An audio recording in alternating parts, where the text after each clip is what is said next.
Welcome back to Transit Route Episode 3. In the first two episodes, we finished the red line and built the yellow and started the purple. And in this one, we're going to start working on the loop. So let's get building.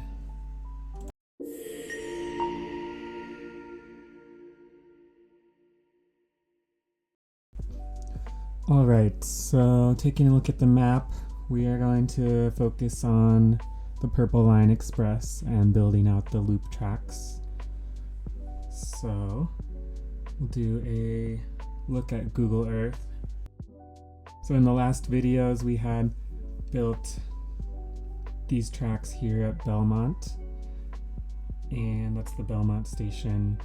We had built the tracks, the quad tracks between here and Fullerton, and what we've got to do is where the red and purple and brown tracks diverge here, we've got to build these elevated tracks that the purple and brown line go on to get to the loop. And you can see that this is a very windy path. Here, the first station, Sedgwick. You can see how the elevated tracks look very nice. They're cool views, but they are very long and winding around these buildings above ground. So the trains go pretty slow through here. It's actually one of the slower lines. Chicago station here as we get into close to the loop. More winding tracks into the Merchandise Mart station. And this is where it passes Merchandise Mart and crosses the river on this bridge, on these elevated tracks across the bridge. And the purple goes clockwise around the loop, so we'll start looking clockwise. This here is the busiest rail junction on the system. It turns into Clarkin Lake, Staten Lake. You can see all of these stations serve all of the loop track lines, so purple, pink, green, brown, and orange.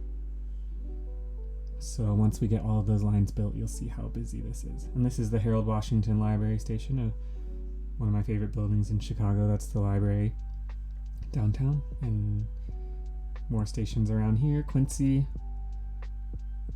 and finally Washington and Wells.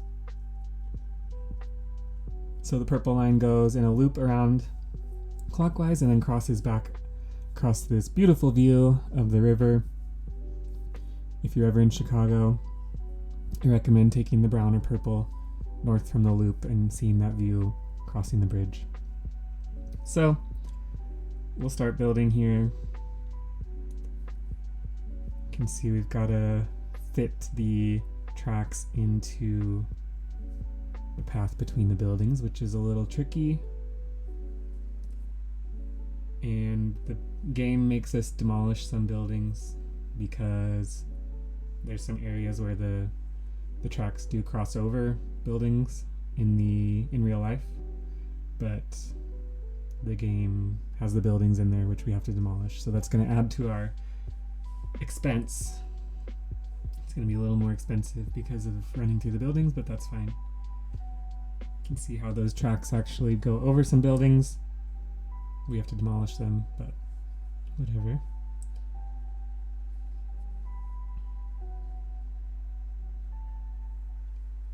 And we're working our way down into the loop.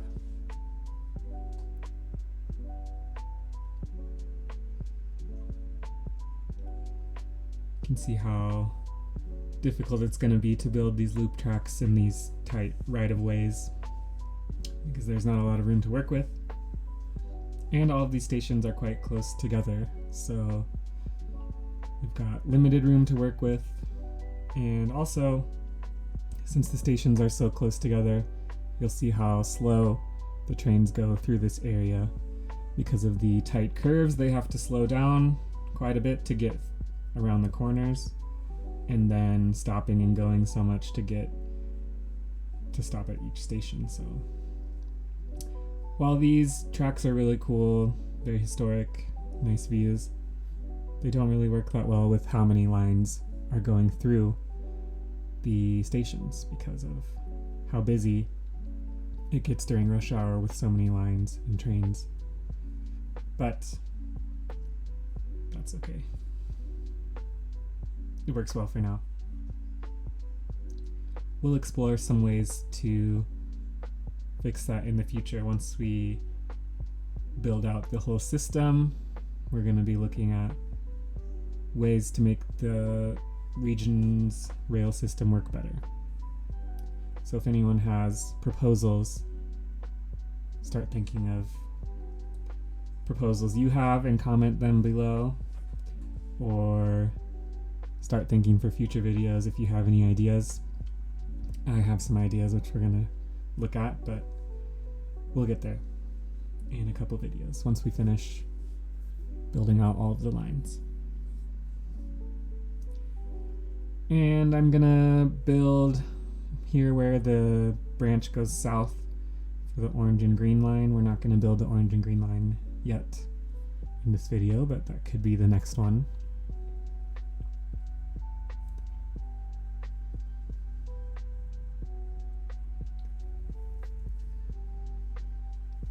And just working around those corners.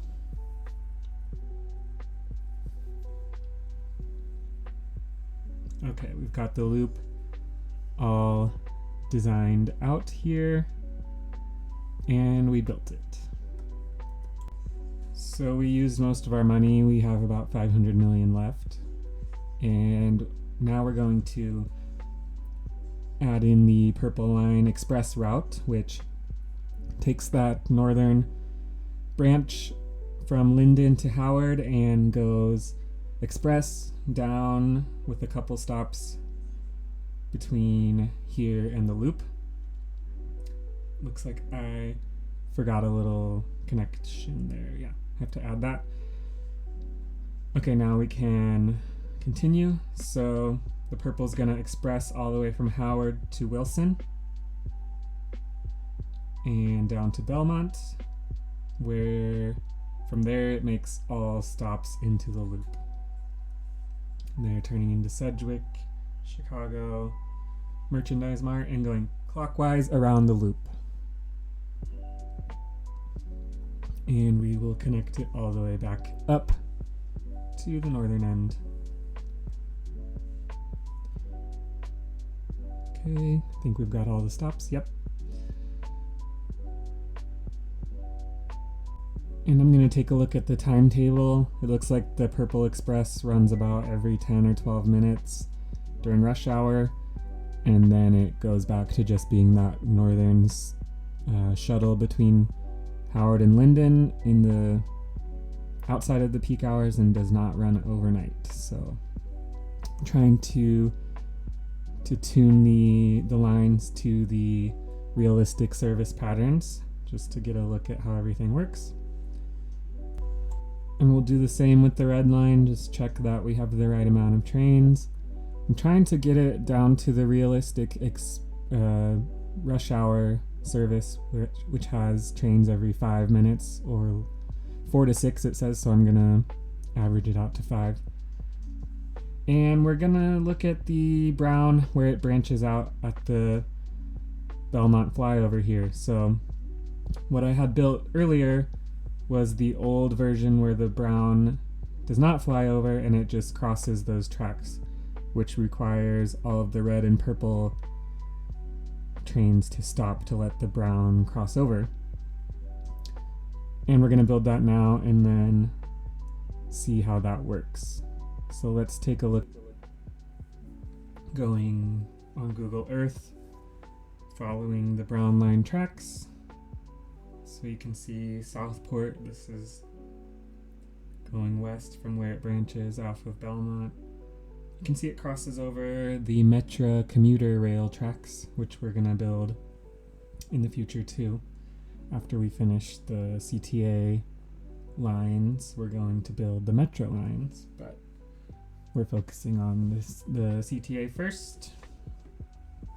You can see this is a pretty residential area. When it gets to this Rockwell station, it goes down to the street level, so it has crossings at the road which is not ideal because the traffic has to stop and it has gates for the crossing. And this is the end of the Brown Line, Kimball. You can see the train yard right here. So let's build the stations in our game.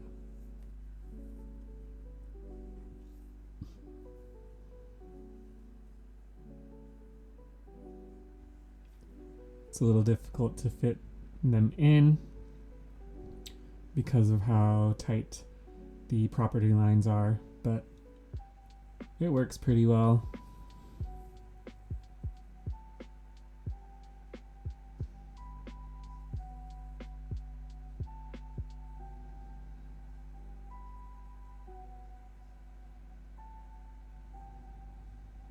You can see it makes these curves around all of these buildings,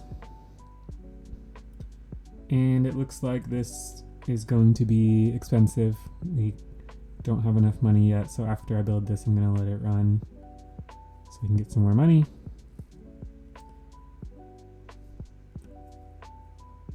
And this is where it crosses down to be street level, but I'm going to leave it as elevated in the game because the game doesn't let you cross the road at street level. So we're going to pretend it's all elevated at 5 meters elevation. And there we have the whole Brown Line built out, but we've got to run the simulation to get more money. You can see all these people. There's demand mostly to go downtown. So this should get some more riders in our system. And now I'm just going to run to get more money. Okay, we've got enough money, and I'm gonna actually build the Belmont flyover that I talked about. So we've got to take the Brown Line up to a 9 meter elevation to cross over the tracks, and comes back down to 5 meters elevation to meet the tracks over there. So now we've got the flyover built so the Brown Line can cross those tracks and the red and purple can go underneath the Brown Line as without stopping. So this should let our model run smoother. We can run more trains just like the real life system. And let's add in the route for the Brown Line here from Kimball to the loop. And the Brown Line goes counterclockwise around the loop. So opposite of the purple. The purple goes clockwise, the brown goes counterclockwise. And I'm just gonna let the system run. So now we've got the red, purple, brown, and yellow running. So you can take a look here at Belmont. You can watch the trains go. They should be running with the Brown Line crossing over the red and purple there. And this is one of the busiest stations on the system, which we'll see later, the numbers for the ridership. And I was looking just for fun at some old plans for the CTA.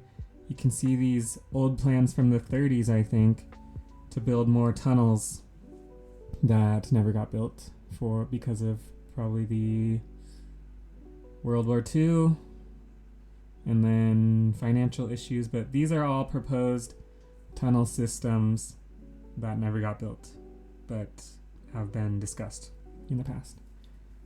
Just fun to look around at what we could have had and maybe get some ideas for what we want to build in the future to make this work better. This circle line is always talked about too, because as you can see, our network is really good for going downtown, but if you're going anywhere out of downtown, it's not that easy to get from line to line. You have to go into the loop where all the lines intersect. So keep that in mind for when we start building in the future to make the system work better. But you can see the demand. So there's this whole chunk of people out here where the blue line goes, and the pink line, and the orange line, and the green line. So, and here's some employment centers that are not connected to our system yet, like UIC, O'Hare, Midway Airport. Those are all lines we've got to connect in the future. So let me know which lines you want to see built next.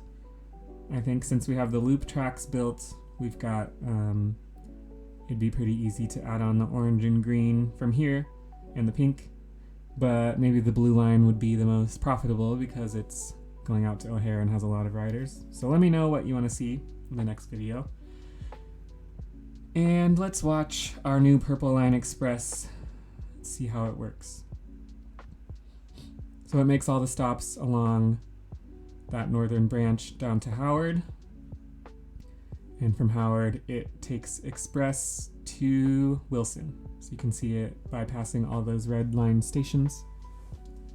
Stopping at Wilson, skipping a few more to Belmont, where it makes all stops. And you'll actually see the purple line's not getting a whole lot of use compared to the brown line and the red line. Got not a whole lot of riders using this train, even though it's the rush hour. So it pulls in, does a clockwise around the loop. So not huge ridership numbers. Let's take a look next at the brown line train. We're gonna follow this one. So this is in the evening rush hour. People are gonna take it north. You can see it's pretty full. You can see how slow it goes around all those twists and turns.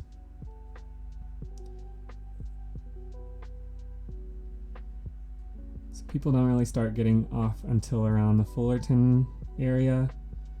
It makes the turn off to the branch for the brown line and goes north. And gradually riders taper off as it goes towards the end of the line.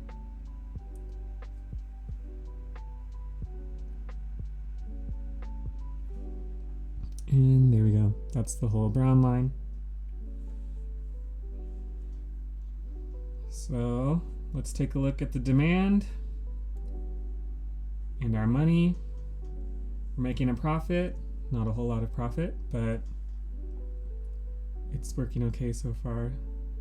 So those are all the areas we've got to connect up next. You can see that there's a lot of people along the northwest side.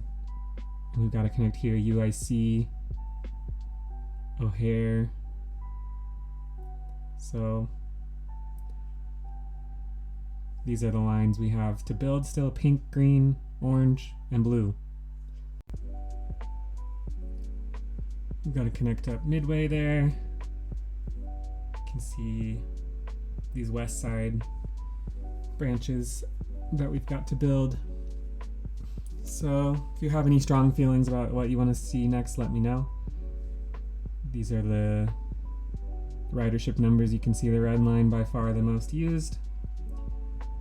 But we've got a lot of people taking the train downtown. But we've got to build some more lines too. So that's all for today. Thanks for watching. We'll see you in the next one.